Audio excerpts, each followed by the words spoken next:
Hi guys, JB Minot here, and these are my pickups for the month of February 2021. I know it's almost a month late, but I wanted to kind of check out all these games before I started talking about them. But here we go. I got this from Limited Run Games. I actually got it off their website, which is rare. Bad North. This is a tower defense game, but it's not necessarily defending a tower. You're defending an island or certain segments of each island. And you're basically a Viking. And each level is a different island that you can branch out in. And you only have 1 or 2 units per island, sometimes up to 3 units per island.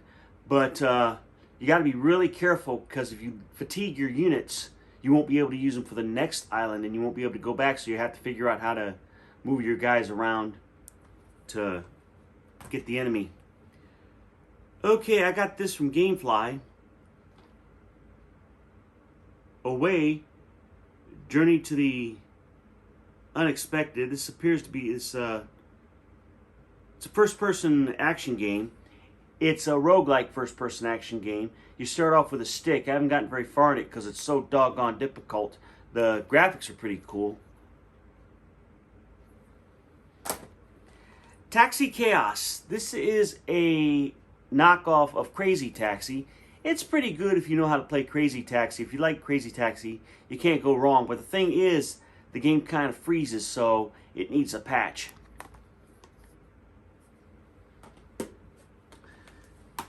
I finally broke down and bought this for a discount, I believe for $69. Maybe. That's a discount.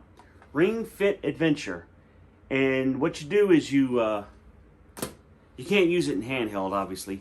But you got this. You wrap this around, or you keep this ring, and when they order you 2, you put one of the Joy-Con, let's see, where does it go? One of the Joy-Con controllers in here, and when they tell you to, you bend down with it, you press in, or you press against your belly, or you press like an arrow. And what it is, it's an adventure game. It's a platform adventure game, but instead of using the Joy-Cons, you use this thing along with this wrapped around your leg. And it's meant to get you to run, to jog. It's a really fun game if you're into it, and it will kick your ass after a while. So it's a great game. It's well worth the buy. But I wouldn't mind seeing a sequel to it. Plus there's a bunch of little different mini games you can play too that can help you work out. If you know, especially in all this pandemic when you're locked down, this is especially useful. So there's that. Fallen Legion Revenants. This is a sequel to another Fallen Legion game. It's basically a 2D RPG. You don't actually have to travel. You basically just initiate battles, and then you go back to the menu and this room where you go to different places, like through a menu. And it's kind of an action RPG. I'm trying to get the rhythm of it down, but it's pretty challenging, pretty good challenge. Tabletop Racing, Nitro Edition. This is basically your run-of-the-mill racing game. It's not tabletop. Basically, the environments make it look like it's tabletop, but you're really just a regular old racer. But the combat's not much to speak of, and the upgrades really, you have to really upgrade to get anywhere. What you have to do to get through each leg, you have to get 1 bronze star. That's pretty hard to do. But oh, excuse me. There's that. If you like racing games, I would recommend this for a discount. You know. Hellpoint. This is a first-person. No, it's a third-person horror game, and it's a little bit hard. Haven't gotten past any first bosses yet. My problem with it is the graphics on it. Now, I'm not a big graphics guy, but you should be able to tell the difference between a floor and a pit. Sometimes you can't tell the difference, so you walk right into a pit thinking it's a floor. So, and I'm not really impressed with it so far. I bought this used, Cloud Punk.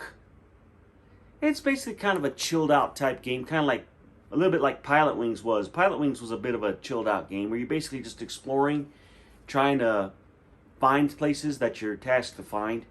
And it's a beautiful game. It looks like what's that? Oh shoot, I can't remember. It's off the top of my head. That Harrison Ford movie, Blade Runner. But you're basically driving around taking care of different tasks, and your tasks can go up and down and accelerate and whatnot. It's a beautiful environment. And like I said, if you like Pilot Wings, you should like this game too. Okay, pretty good TV game show. Who Wants to Be a Millionaire? It pretty much explains what it is. Fairy Fencer F, Advent Dark Force. I believe this is an RPG by the same people who gave you Neptunia, and it pretty much plays the same too. You're walking around, you're traveling around, running into enemies, and the twist in here is you got to find a lot of keys to unlock certain doors. But it's pretty much like Neptunia. If you like those games, you can't go wrong with this one. Bravely Default 2. This is the third Bravely Default game. The first two are on the 3DS. And I haven't played this one yet, but I defeated both Bravely Default games. And they're both pretty fun. Basically, what you do is it's an RPG. You're traveling around, hunting random enemies and hunting boss battles.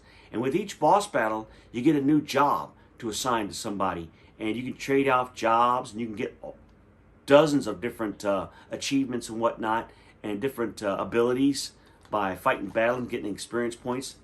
And the combat's pretty good too, in that what you can do is you can either brave or default. And when you default, you get an extra brave point. And in the end, you can get up to, I believe, 3 or 4 brave points if you get a really tough enemy.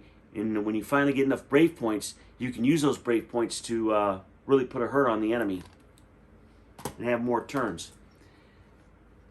Little Nightmares 2. I haven't played Little Nightmares, but this is a puzzle game. You're basically getting from one place to another, watching out for traps, figuring out how to get to where you need to go in a forest and certain buildings. It's a pretty good puzzle game. Haven't gotten very far in it though, but I love puzzle games. Super Mario 3D Worlds and Bowser's Fury.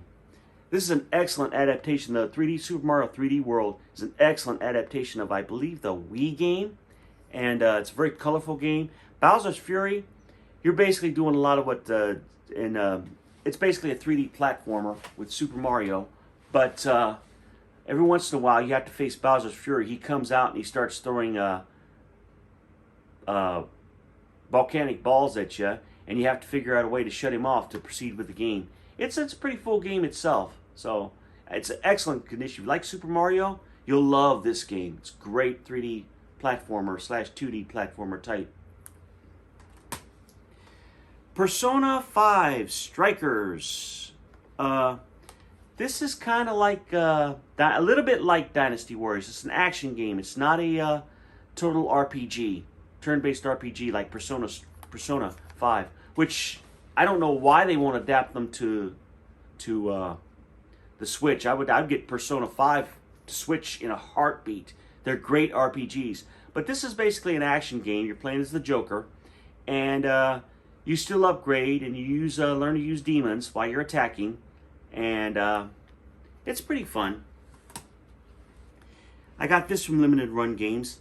Miss Splosion Man. It's a platformer where you're guiding this woman who is the wife of Splosion Man. It's a sequel. And you're basically going through different platforms and you explode her to get her higher up or to get her where she needs to go and to get in certain places. And it can be tough in certain... And plus there's a replayability where you can get... you have to go in and find a lot of stuff and explore everything. And you don't always explore everything during a platform. And that's a pretty fun... It's a real fun, colorful game. It's got real charm. It's a blast to play. This game is a platformer, but unfortunately it kind of sucks. Furwind. I can understand why it was cheaper. I bought it from Amazon.com. It's from Europe. It's a run-of-the-mill platformer game, but it's not very responsive in the controls. I just didn't enjoy it that much. And last but not least, Azure Lane Crosswave. This is based on an... I I believe, an iPhone game or an Android game, but it's a 3D shooter. You're girls and you have little ships, and no, it's not a dirty game. It's meant for teens, but it's not M-rated, so that's okay. But you're basically going through a round, and you're on these jetpacks, and you're on the ocean, and different waves of enemies are coming at you. And each level, you can upgrade, of course, and you can switch between protagonists to help get the enemy. And it's a very colorful game, blast to play. Okay, guys, that brings my right now I've got over 560 Switch games, and I hope to have maybe 600 by the end of the year at this rate, but we'll see. What was like? Oh, I want to thank you all for viewing my last video. I don't know what I did to make you view it. It was 75 views really quick, so I don't know where that came from. I thank you. If you like this video, click and subscribe below and click thumbs up. And I hope you all have a great April. Happy Easter if I don't talk to you before then. And in the meantime, God bless. Bye-bye.